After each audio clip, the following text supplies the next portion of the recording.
순천에 있는 치유숲 모이라라고 왔는데, 제가 이제 이번에 현장 코칭을 왔거든요. 네. 현장 코칭을 와가지고, 4번째 현장 코칭 하면서 이제 이 농장에 대해서 점점 파악하고, 아, 이걸 기록에 남겨야겠다. 네. 이런 생각이 좀 많이 들었어요. 그래서 오늘 이제 우리 치유숲 모이라의 양재순 대표님 만나가지고 같이 이야기를 나누는데, 이번에는 여러분에게 굉장히 중요한 정보들이 많이 이렇게 갈 거예요. 저도 굉장히 공부했어요.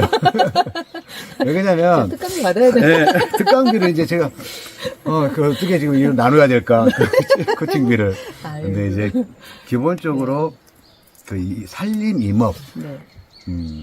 우리가 이제, 아까 첫 번째 영상, 두 번째 영상에서 보시고 온 게 좋아요. 네. 그 영상을 보면, 뭔가, 그동안에 있던 보존이라는 개념, 네.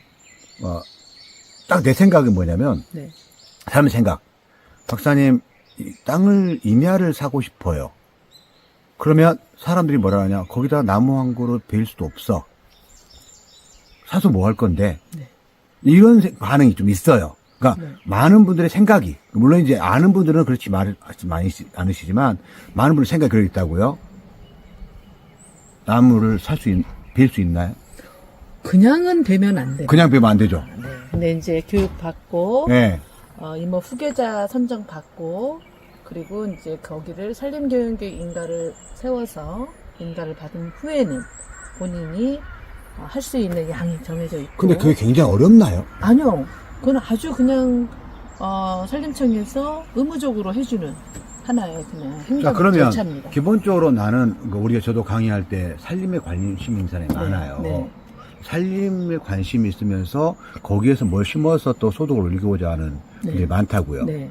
그러다 보니까 뭔가 하려고 그러는데 어떤 방향, 길을 가야 되는지 네. 그걸 잘 모른다고요. 네. 그래서 그 어떻게 길을 가는 것을 먼저 가봤기 때문에 네. 하면서 부딪혀보기도 많이 했잖아요. 네. 또 교육도 시켜보셨고 네. 임업훈련 교육원을 교육도 시켜보셨고 직접 현장에 뛰어보셨고 네. 또 법령이라든가 아까 우리 영상에 보셨지만 네. 법령도 많이 연구를 해보고 네. 네. 하기 때문에 이제 어느 정도는 좀 그 다음 사람들 위해서 이렇게 하는 게 좋겠다. 네. 자, 처음에 임야에 관심을 가졌어요. 네. 그럼 그 다음에 내가 땅을 사야겠다 생각을 했어요. 네. 땅 살 돈이 없어요. 네. 돈 없죠. 일단 땅을 산다는 것은 뭐든가 생각을 하는 거예요. 네. 돈이 있어야 살 거 아닌가. 네. 돈이 없어요. 네. 그럼 어떻게 해야 돼요? 이제 후계자를 선정 받으면 후계자들한테 주는 임야 매입 자금이 기다리고 있습니다. 그럼 후계자를 선정받아야 되는데 네. 어렵나요? 아니요, 어렵지 않습니다. 그러면 그거는 딱 자격이 네. 농지업무 만드는 것처럼 네. 똑같은 거죠. 그러니까 저희한테 와서 교육 40시간 받고 교육 40시간. 네. 좋네요. 네. 농업인은 100시간인데? 저희는 40시간. 40시간. 네. 그러니까 40시간의 교육을 받아 일단 네. 아무것도 없는 상태에서. 네, 네. 그럼 여기에 모이라, 치유숲 모이라의 네. 교육 훈련하는 기관이니까 네. 선정됐으니까 여기서 받든지 아니면 다른 게 받든지. 네네, 맞죠. 많이 있으니까. 많이 있어요? 네. 40시간을 받아요? 네. 받고 난 다음에 네. 그러면 이제 거기에서 흐름을 잡죠. 예전에는 귀농귀촌을 네. 할 때도 네. 그냥 자금만 줬지 교육이라는 게 없었거든요. 근데 그렇죠. 지금 교육 기본으로 네. 받아야 된다고 네. 하거든요. 네. 받았어요. 네. 그 다음에 이제 하는 일은? 이제 교육받고 거기 이제 사업 내가 어떤 대상 토지에다가 네. 뭘 심어가지고 네. 생산을 해내겠다. 이러면 이제 임업 후계자 선정 받는 거죠. 최소 면적으로. 계획서가 네, 있어야 계획서가 되고 그 면적을 봐서 이제 네. 선정 단계가 있으니까 네, 네. 그럼 서류 심사 있을 거고. 네. 근데 그다음에- 저희가 교육시킬 때 임업 후계자 신청 사업 계획서 쓰는 걸 다 여기서 가르칩니다. 그러니까 그렇죠. 네. 그게 훈련이니까. 네, 이제 그거 가지고 가시는 거죠. 가서 네. 그래서 그럼 선정됐어요. 네. 선정됐어요. 그러면 이제 그때부터는 자기는 임업 후계자죠. 후계자. 그러니까 이제 그때부터는 저희들 산림 쪽에서 지원하겠다고 나와 있는 모든 것들을 지원받을 수 있게 되는데. 자, 기본적으로 후계자라 그러면 네. 우리가 영농 후계자라고 하면 네, 네. 기존의 부모님 기반 있는 사람이 그렇죠. 후계할 때 후계자라는 용어를 네, 썼거든요. 네, 네. 근데 산림 후계는- 쪽에서는 네, 그건 아닙니다. 창업농, 우리가 농업의 창업농 네, 같이 네. 창업농도 마치 후계자라는 개념을 쓰네요. 현재는 그게 헷갈릴 수 있어서. 네, 헷갈립니다. 응. 현재는 임업은 자 산이 없는 사람은 이 교육을 받고 계획서를 제출해서 거기서 선정받는 거고요. 또 내가 산이 만약에 3만 평 이상 있어. 그러면 이 교육을 안 받아도 후계자는 선정이 되는데 네, 되는데 어차피 사업을 하려면 교육을 받아야 돼요. 받아야 그러니까 무조건 교육은 필수입니다. 오케이. 네, 근데 나는 나이가 55세도 넘었어. 산도 없어. 네. 그럼 어떻게? 그러면 이 교육 받고 그 계획서 써가지고 이제 제출해서 선정받으면 아까 말한 임야 매입자금 그거를 3억까지 그러면 받을 수 있죠. 보통 그 청년 창업농이라든가 농업 쪽에서는 연령 제한이 참 많거든요. 40세 이하 청년이라는 개념들이 있어서 더 높이려고 하고 있는데 어때요? 그 후계자라는 개념은 뭐 그 연령하고 상관이 없나요? 연령 상관없습니다. 그러니까 산지를 10,000평 이상 보유하고 있는 사람, 교육을 안 받은 사람은 교육을 안 받고 산만 갖고 있어. 그럼 이 사람은 55세로 제한이 있고요. 나는 산도 갖고 있고 교육도 받았어. 그럼 나이 제한이 없습니다. 그리고 나는 산도 없어. 그러면 나는 교육 받고 앞으로 살 거야. 나이 제한 없어요. 없어요. 네, 교육만 받으시면 돼요. 그러면 기본적으로 지금 그 살림을 가지고 나는 뭘 하겠다고 할 때 보통 보면 이제 지원이 아니죠. 뭐 어떻게 보면 우리가 그 이자를 내고 하는 거니까. 아닙니다, 박사님. 네. 왜냐하면 일반인들은 이 산을 가지고는 일반 대출 받을 수가 없거든요. 받을 수 없죠. 취급을 안 하니까. 근데 그 자체도 일단 정책 지원이고 또 이자가 일반은행에서 받으면 3-4%인데 여기는 확정 1%니까 그 차액에 대한 정책 지원 따라가는 거죠. 우리가 왜 지원이라는 말 안 쓰냐면 지원 하세요. 왜 안 쓰냐면 네. 그냥 농촌 산촌에 오면 무조건 다 지원해 준다 그래. 그런 개념은 아니고요. 그런 개념 때문에 뭘 지원해줘요? 그렇게 하거든요. 그러니까 기본적으로 내가 계획을 세우고 그걸 나중에 갚아내야 되는 그잖아요. 그런 것들 때문에 내가 지원이란 말 좀 스트레스 받는 경우가 많아요. 열심히 하는 사람한테 지원이 필요한 거고. 지원을 위한 지원. 그러면 이제 그런 지원이라고 이제 지금부터 지원이라고 할게요. 그 전에 지원이라는 말 때문에 내가 교육장 가서 스트레스 받은 게 많아서. 그러면 그런 지원을 받는 보통 몇 프로 정도 상한선이 얼마 정도 되는 거예요? 3억, 1인당 임업 후계자 3억. 그리고 이제 1%짜리가 아닌, 뭐 한 3%짜리는 15억까지. 15억까지. 한 차등이 있구나. 네, 이제. 차등이 있습니다. 자, 그러면 그걸 받았어요. 그러면 이제 경영체 등록 같이 살림. 임업 경영체. 임명 경영체 등록이 이제. 해야죠. 땅을 사는 순간. 땅을 딱 샀다. 그러면 그 다음에는 이제 산림 경영 계획이라는 거를 세워야 됩니다. 그렇죠. 산림 경영 계획. 그 10년치를 딱 세우고, 그거에 의한 임업 경영체를 등록하고 이제 경영체에 의한 직불금 신청을 하고 직불 이렇게 신청하고 해서 받는 거죠. 그럼 직불금 같은 경우가 예를 들면 3억에 1%면 직불금으로 감당이 되겠네요. 이제 이자는 되죠. 이자가 저희 같은 경우 되고 있습니다. 뭐 생각을 해보니까 그래요. 직불금이 얼마 정도는 이제 여러 가지 요인이 있겠지만 그거는 핵심인데 캐치하셨네요. 요인이 있겠지만 기본적으로 그 이자 정도 비용은 가능할 구조가 되지 않을까 싶어요. 됩니다. 그리고 또 저는 우리가 매일 만지는 땅이 옥토가 되기 때문에 가치는 상승을 하기 때문에 그렇죠. 1% 정도는 저희가 너무 감사합니다. 기존에 우리가 뭔가를 산을 한다는 것은 우리의 개념들은 산은 보존돼야 된다라는 개념이 가지고 있잖아요. 근데 그 보존이라는 게 뭘까 생각해 보면 그대로 방치는 아니라고요. 방치해 놓으면 산이 망가질 수 있다. 근데 이제 뭔가 개발이라는 거 하면 또 역의 관계라고 생각할지 모르지만 보존을 위한 개발이 필요한 거잖아요. 맞습니다. 그죠? 보존을 위한 개발을 했다. 근데 저도 오늘 여기 와서 보니까 너무 예쁘고 내가 여기 올 수 있는 거 예를 들면 이게 없었다면 저는 여기를 안 왔을 거라고. 그렇죠. 못 느끼는 거예요. 자, 그러면 여기 왔을 때 제일 먼저 우리가 처음에 제가 말씀드렸던 산을 사가지고 그러면 어떤 행위를 할 수 있느냐. 일단 행위 제한은 없습니다. 일단 이제 인허가를 받냐 안 받냐 이 차이인데 대부분 사람들은 이 공부를 안 하면 산은 몰래 뭘 가서 해야 되는 거예요. 맞아. 근데 지금은 전부 다 합리적으로 인허가를 받게 돼 있어요. 그러니까 우리가 이제 집을 질 때는 산지 전용으로 저희가 하는 거고 그냥 이런 농업을 할 때는 일시사용 허가를 받는 거예요. 일시사용 허가. 그럼 일시란 말은 좀 사용하다 하지 마라. 10년간 일시사용. 10년간. 저희가 아까 계획 세웠잖아요. 10년간 이 도로를 내가 임업을 그만둘 때까지는 네. 계속 그거를 받아서 할 수 있는 거죠. 아, 연장 계속 했어. 네. 일시란 말 때문에 그럼 나중에 뭐 허가 안 하는 거 아니야? 그거 아니에요. 그건 아니고. 네.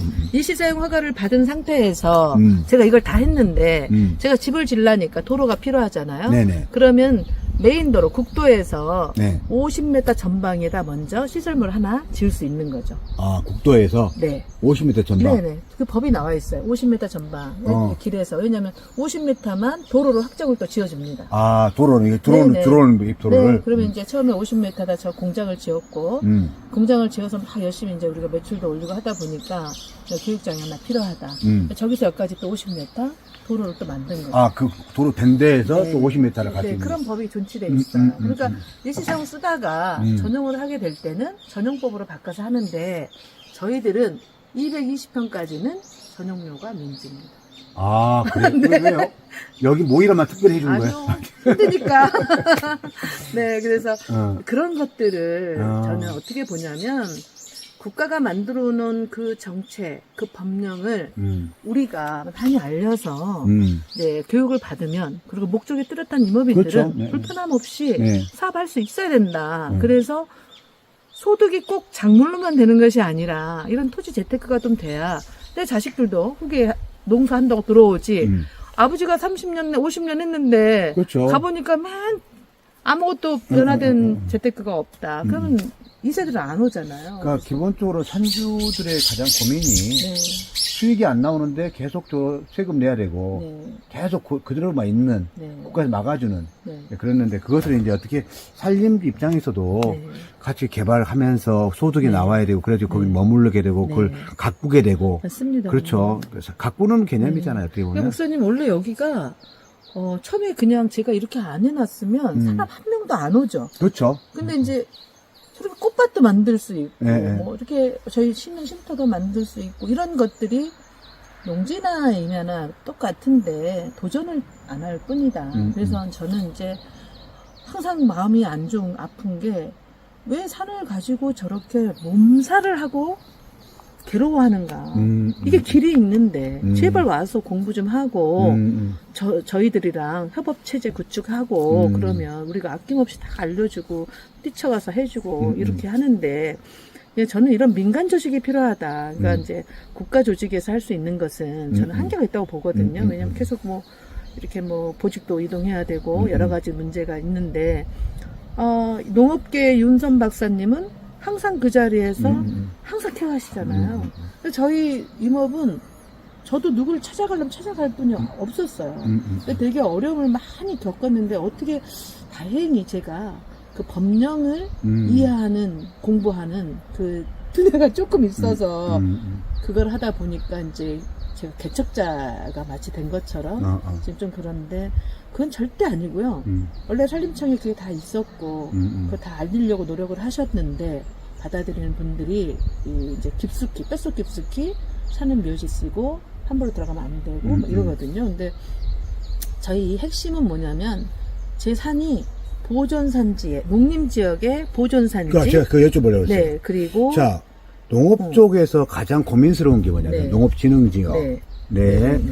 우리 옛날에 절대농지라고 네, 그래요. 네, 절대 농업만 해야 돼. 거기다 뭐 아무것도 할 수 없어. 너무해. 그것 때문에 너무 힘들어하는. 너무해. 그런데 여기도 보면 산은 우리가 보존산지, 네, 네. 그러니까 보존해야 된다. 그러니까 보존은 개념이 들어있잖아요. 네. 근데 거기다가 교육장도 지었어요. 네. 저기는 뭘로 되세요?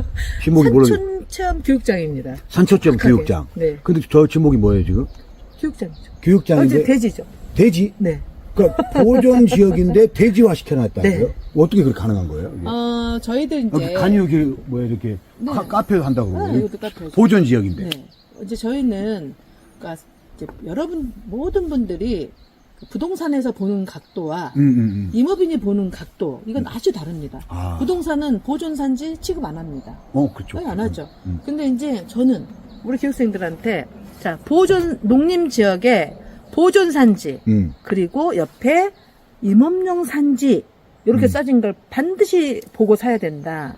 만약에 여기에 농림지역 그 다음에 보존산지 공익용 산지 이러면 이건 안 된다. 공익용. 공익용. 네, 공익성. 공익성. 네. 그러니까 이게 딱 임업은 뚜렷이 그냥 분리돼 있구나. 명시가 되어 있습니다. 그러면 자 농림 지역의 보존 산지 그리고 거기에 임업용 산지로 써진 거는 우리가 사면 취득록세도 50% 면제되고 이 임업 활동과 관한 모든 거를 할 수 있는 거죠. 근데 이걸 모르고 이제 공부를 어설프게 하면 농림 지역의 뭐 보존 산지, 뭐 준보존 산지 이거 비싸거든요.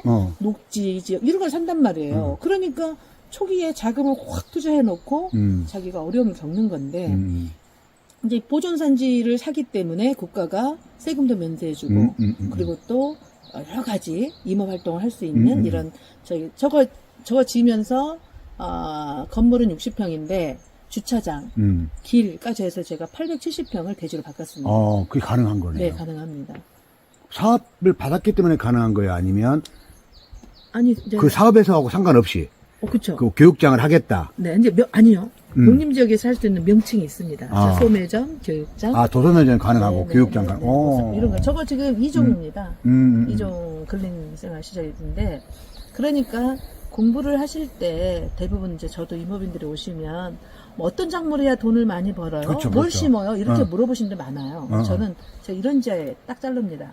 그거는 산림청에서 정해놓은 그 80종류 중에 선생님이 좋아하는 거 선정해라. 오케이. 자기가 좋아야 하지.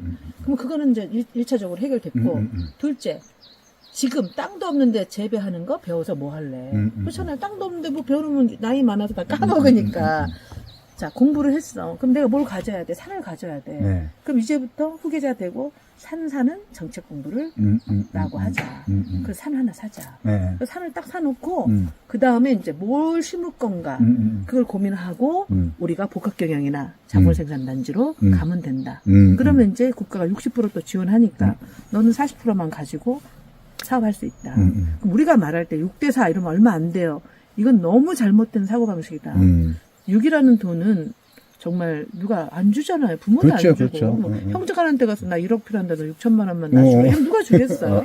그래서 저희 모이라는 저희가 또 단계별 교육을 시킵니다. 자, 우선 후계자 되고 그 다음에 산을 사고 산을 살 때 어떻게 해야 되는지 뭐 이제 은행을 어떻게 대부분 우리 농업인들은 자기가 가는 모든 행정, 금융 여기는 다 자기가 갑으로 알고 가시거든요. 저는 그건 아니라고 보죠. 절대적 관계, 갑과 을 관계. 나는 항상 죽을 때까지 을이다. 사업하는 한. 제가 이제 그렇게 얘기하면서 이제 자금 받을 때 농심부에서 어차피 보증서를 85%에서 90% 발급해 주니까 그 발급해 주게끔 하는 거 그것도 나의 노력이지 그냥은 안 해주니까. 그렇죠. 그런 인터뷰 과정도 다 가르칩니다. 그래서 오케이. 네 이제 행정을 가서 자기가 하는 것도 인터뷰 받는 거, 금융에 가는 것도 인터뷰 그렇죠. 받는 거. 그러니까 그런 게 하나하나가 네. 제대로 알고 가자는 거잖아요. 그러니까 모르는- 인터뷰라는 게 네. 질문했을 때 내가 답을 할 줄 알아야 되는 네. 과정이니까. 네. 그러니까 모르면서 지식이라는 거 그런 거 없으면서 가가지고 그냥 나는 왜 안 해주냐. 내가 모르는데. 네. 그래서 근데 그게 나중에 실패의 사례가 네, 되니까. 그게 가장 강력한 실패 사례입니다. 네, 맞아요. 아니 여기 박사님한테 왔는데 아무것도 모르면서 아는 척하면 비기 싫잖아요. 그러니까 어떻게? 근데 이제 깊이 있게 이야기를 못 하는 거지. 그쵸. 실질적으로 얘기를 해도 못 알아보니까. 못 알아보니까 네. 어떤 이야기 해줘야 될 거냐. 네. 저 사람이 좀 이야기를 해주면 이걸 알고 있는 거구나. 그렇죠. 그럼 이 네. 다음을 이야기해 줄 수 있거든요. 네, 네. 자, 그러면 기본적으로 대표님이 지금 농촌 융복합까지 왔다고요. 네. 그러니까 가공시설도 하게 되고 교육장도 하게 되고 이렇게 시설을 만들고 농촌 융복합. 그러니까 그러면 산림 쪽에 마지막으로 비즈니스라는 관점. 네. 삶의 비즈니스는 앞으로 어떤 식으로 하는 게 좋을 것인가. 네. 아까 이제 산 땅을 사고 저도 마찬가지 그런 것 같아요. 뭔가 있어야지. 거기다 고민이라는 게 하고 네. 안 그러면 계속 머리 왔다 갔다 하는 거예요. 네. 오늘은 명이나무 심었다가 계획만 하죠. 심었다 할 수 있잖아요. 근데 땅이 생기면 이제 그때 뭐 심어야 되잖아요. 그쵸. 심고나 네. 실패해 보면 다시 뭐 다른 걸 심을 수 있는 거고. 네. 근데 이제 그게 없는 상태에서는 네. 흔들리니까. 자, 그렇다면 살림을 비즈니스라는 게 네. 절대 나쁜 게 아니에요. 우리가 비즈니스 그러면 뭐 상사꾼 뭐 그러지만 수익이 나와야 돼. 그럼요. 수익이 안 나오면 오래 못 가는 거야, 이게. 네. 어디서든지. 수익을 나올 수 있는 수익 모델이라든지 비즈니스는 어떤 쪽으로 앞으로 가야 되는 건지, 네. 어떻게 관점을 봐야 되는 건지, 네. 그래서 한번 해주신다면? 저는 이제 임업은 일단은 자본을 구축하는 그것을 제 일로 보고 있습니다. 오케이. 그러니까 면적이 되는 산을 내가 국가의 혜택을 받아서 내가 갖게 되는 거. 그리고 그 면적이 확보된 데를 내가 노력해서 네. 그것을 재산의 가치로 변화시킬 수 있는 능력. 그리고 이제 그 다음에 내가 정말로 임업을 사랑해서 어떤 작물을 내가 집중적으로 해서 소득을 창출하는 거. 이런 어떤 계획이 명확해야 된다. 우리 임업인들은 교육을 받을 때 작물 재배에 치중하는 분들도 물론 있겠지만 일단은 내가 먼저 임업을 배우는 그 개념을 명확히 알고 그래서 내가 임업인이 뭔가 그것은 임업 전문가라는 게 있습니다. 그래서 그건 15,000평 이상 가진 분들을 그렇게 평가를 하시거든요.